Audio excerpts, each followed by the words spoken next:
जों ओरैनो मोननै मोनथामसो बिपिएफनि प्रग्रामखौ टिभिफ्राव ससियेल मिडियाफ्राव नायदों बे नुदों जे बिथांमोननि हान्जायाव जायफोरखौ जुगदान खालामनानै दिन्थिदों बे प्राय एक्जिस्टिं बिपिएफनिनो मेम्बारखा हाग्रामा महिलारिया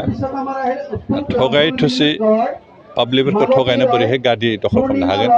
बिनि मोनसे नाटक खालामगासिनो बे नाटकसो खिन्थु बास्तब नङा जों दिनै इउपिपिएलआ जेथो रायजोफोरखौ गोजोन होनो हादों दिनै जोंनि ओनसोलनि लामा सामा जों बानायगासिनो दं स्कुलखौ गोदान महर होगासिनो दं हस्पिटाल बायदिसिना बेबस्था खालामगासिनो दं दिनै रायजोफ्रा बेखौ नुदों जे इउपिपिएलनि जि सरकार जि सासन जि सालायनायनि आदब बियो सिगांनि सरकारनि बे गोजौ थाखोनि बेनिखायनो बेखौ मोजां मोनो दिनै गोबां रायजोफ्रा इउपिपिएलनि प्रति आकर्षण जादों क'क्राझाराव बिजेपिनि जागोन ना इउपिपिएलनि जागोन बा दरं उदालगुरियाव बिजेपिनि जागोन ना इउपिपिएलनि जागोन बे जों दासिमबो थि खालामाखै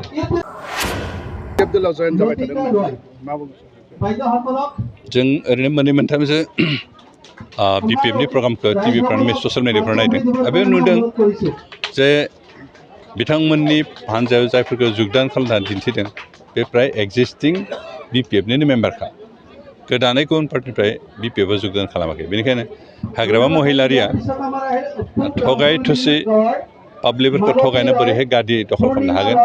बिनि मोनसे नाटक खालामगासिनो बे नाटकसो खिन्थु बास्तब नङा बेनिखायनो बिथाङा जि प्रसेसजों रायजोफोरखौ थगायनो नागिरदों बे थगायनो हानाय नङा खारन इउपिपिएल आरो बिपिएफनि गेजेराव मा फाराग दं बिपिएफआ रायजो राजानि थाखाय मा खामानि मावदोंमोन दिनै इउपिपिएल मा खामानि मावगासिनो दं दिनै बिपिनि समाव बिटिसि ओनसोलाव बेसेबां जौगादोंमोन इउपिपिएलनि समाव बेसेबांखिनि जौगादों बेसेबां स्पिडआव जादों बे गासै बाथ्राखौ रायजोफ्रा नुनानै बे फारागखौ नुदों आरो बेनिखायनो रायजोफ्रा थाइजौ गोखैखौ बारे बारे जाया खनसेल'सो जागोन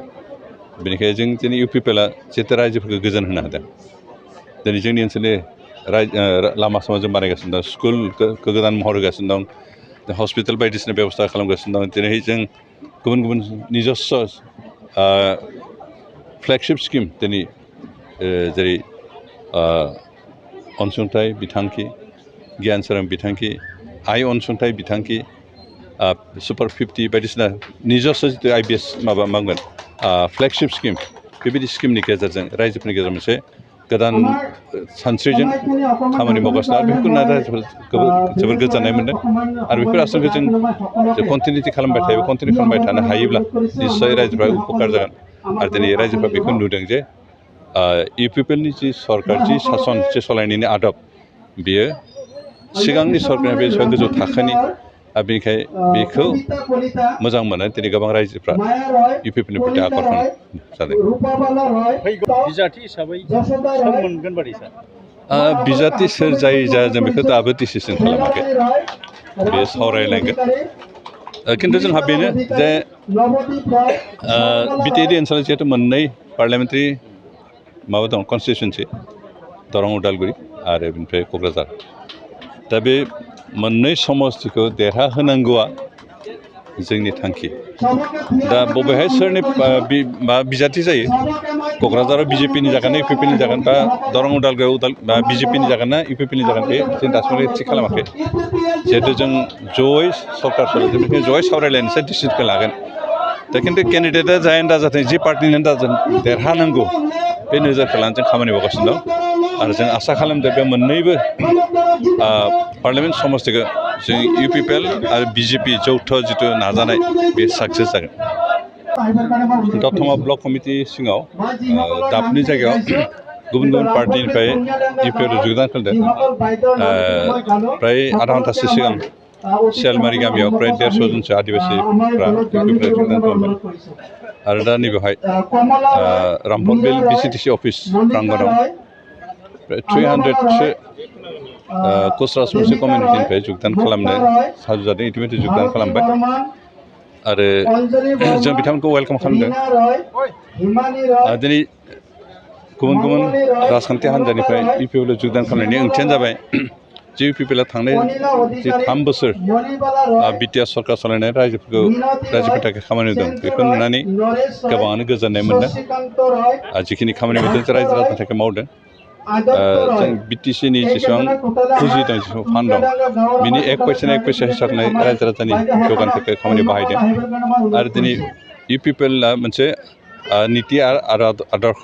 गनायनानै सोलिग्रा राजखान्थि हान्जा आरो बे राजखान्थि हान्जाया अरायबो बिभिन्न जाति जनगोष्ठीनि गेजेराव खौसेथि लाबोनानै गोजोन थासारि लाबोनो थाखाय खामानि मावगासिनो दं आरो बे इउपिपिएलनि मोजां नीति आरो आदर्शखौ होननानै गोबां गुबुन गुबुन राजखान्थि हान्जायाव थानाय सुबुंफोरा दिनै इउपिपिएलनि बागै बारस्लायबोगासिनो दं दिनैबो बिनिनो मोनसे पार्ट हिसाबै जों रामफल बिल बिसिडिसि अफिस बेवहाय 300सो राजखान्थि कमिटिनिफ्राय बेयाव जगदान खालामनायखौ जों नुदों जों गोजोननाय मोन्दों जे बेबायदि जों मोजां खामानि मावलांबाय थायोब्ला रायजोफ्रा अट'मेटिकेलि जोंनि पार्टियाव फैगोन आल्टिमेटलि फैगासिनो दं दिनै क'क्राझाराव नङा गुबुन गुबुन जिल्लाफ्रावबो दाखालि बावैसो सालबारियाव प्राय 300सो गुबुन गुबुन पार्टिनिफ्राय जगदान खालामदों दिनै उदालगुरियावबो जगदान जानो थाखाय 3 टिम जानानै दं जों टाइमल'सो होनो हायाखै आरो जों आसा खालामदों जे गुबुन गुबुन ओनसोलावबो बिदिनो जगदान खालामगोन आरो बेनो जोंनि स्ट्रेंथ जोंनि बोलोखौ दिन्थिदों आरो जों जे खामानि रायजोखौ गोजोन होनो हादों बेनो प्रमान मोनगोन बादि सार बिजाथि सोर जाय जा जों बेखौ दाबो डिसिसन खालामाखै बे सावरायलायगोन खिन्थु जोंहा बेनो जे बिटिआरडि ओनसोलाव जिहेतु मोननै पार्लियामेन्टारि माबा दं कनस्टिटुवेन्सि दरं उदालगुरि आरो बेनिफ्राय क'क्राझार दा बे मोननै समस्तिखौ देरहाहोनांगौआ जोंनि थांखि दा बबेहाय सोरनि बिजाथि जायो क'क्राझाराव बिजेपिनि जागोन ना इउपिपिनि जागोन बा दरं उदालगुरियाव बिजेपिनि जागोन ना इउपिपिनि जागोन बे जों दासिमबो थि खालामाखै जिहेतु जों जयै सरकार जों बेखौ जयै सावरायलायनोसै डिसिसनखौ लागोन दा खिन्थु केन्डिडेटआ जायानो दाजाथों जि पार्टिनियानो दाजाथों देरहानांगौ बे नोजोरखौ लानानै जों खामानि मावगासिनो दं आरो जों आसा खालामदों बे मोननैबो पार्लियामेन्ट समस्तिखौ जों इउपिपिएल आरो बिजेपि जौथ' जिथु नाजानाय बे साक्सेस जागोन। Thank you sir